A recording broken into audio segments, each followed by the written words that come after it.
بسم اللہ الرحمن الرحیم۔ میں محکمہ پولیس میں انسپکٹر تھا۔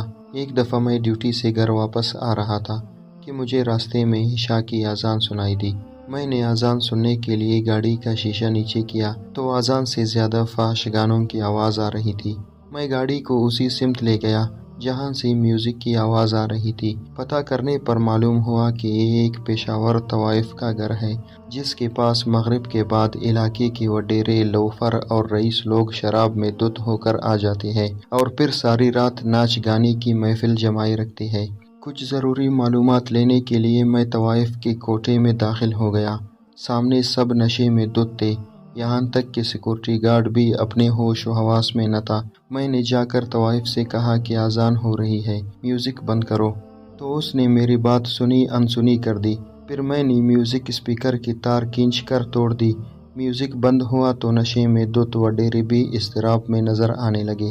میں نے طوائف کو نصیحت کرتے ہوئے کہا کہ کچھ تو خدا کا خوف کرو۔ میری بات سن کر طوائف نے طنزیہ انداز میں کہا کہ کیا خدا صرف تمہارا ہے؟ طوائف کی بات سن کر مجھے بہت غصہ آیا اور میں نے تانے سے عملہ بلا لیا۔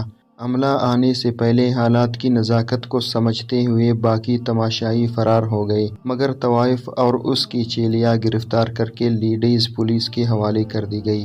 مجھے پولیس کی بے بسی کا اندازہ تب ہوا جب ایک طوائف نے بڑے مجمع اور میرے عملے کے سامنے مجھے کہا کہ انسپکٹر جہانزیب، یاد رکھنا، میں تم کو اتنا ذلیل کر دوں گی کہ ایک دن میں تیری ہی بیٹی سے مجرا کرواؤں گی، وہ جسم بیچنے پر مجبور ہو جائے گی اور تو چاہ کر بھی کچھ نہیں کر سکے گا۔ میں چاہ کر بھی طوائف کے منہ پر تھپڑ نہ مار سکا اور لیڈیز پولیس اس کو اٹھا کر لے گئی۔ میں اس واقعے کو بھول گیا، مگر ٹھیک ایک مہینے بعد مجھ پر ایک عورت نے عزت لوٹنے کی کوشش کا الزام لگا دیا۔ مجھے معطل کر کے انکوائری شروع کر دی گئی اور انکوائری کے دوران ہی یکے بعد دیگرے 3-4 عورتوں نے مجھ پر یہی الزام عائد کر دیا۔ اب میں ان عورتوں کے وار سے خود کو محفوظ نہیں کر پایا تھا کہ ایک اور عورت نے مجھ پر الزام لگا دیا کہ میں جہانزیب اس کو جسم بیچنے اور کمیشن دینے پر مجبور کرتا ہوں۔ مجھ پر ان الزامات کے تحت پہلے درخواستیں اور پھر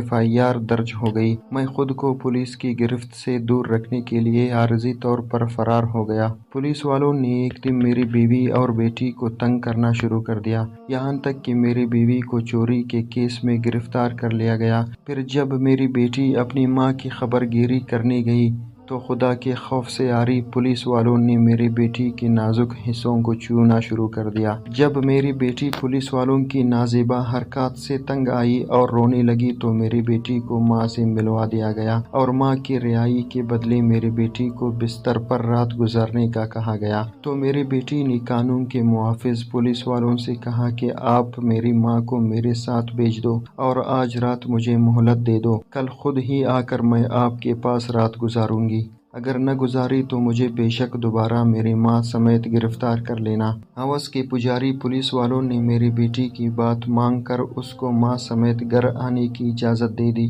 گھر آتی ہی میری بیٹی نے دودھ میں زہر کی گولیاں ملا کر دودھ کو ابالنے کے بعد خود بھی پی لیا اور ماں کو بھی پلا دیا۔ دوسرے دن سورج نکلنے سے پہلے ہی میری بیوی اور بیٹی مر چکی تھی۔ مجھے جب بیوی اور بیٹی کی موت کا پتہ چلا تو میری زندگی کا مقصد ختم ہو گیا۔ میں گھر واپس آ گیا، مگر مجھے میری بیٹی اور بیوی کا جنازہ تک نہ پڑھنے دیا گیا اور بیوی اور بیٹی کو زہر دے کر قتل کرنے، فحاشی کا اڈہ چلانے اور لڑکیوں سے زبردستی کرنے کی کوشش کے الزام میں مجھے گرفتار کر لیا گیا۔ میں نے خود کو حالات کے دائرے پر چھوڑ دیا، مجھ پر الزام ثابت ہو گئے اور جیل بھیج دیا گیا۔ میں آج جیل سے اپنی سزا پوری کر کے باہر آ چکا ہوں، مگر میری زندگی کا مقصد ختم ہو چکا ہے۔ میں لوگوں کو فقط یہ بتانا چاہتا ہوں کہ آج کے طوائفیں مجبور نہیں ہوتی، بلکہ مضبوط ہوتے ہیں، قانون کے محافظوں سے بھی زیادہ مضبوط۔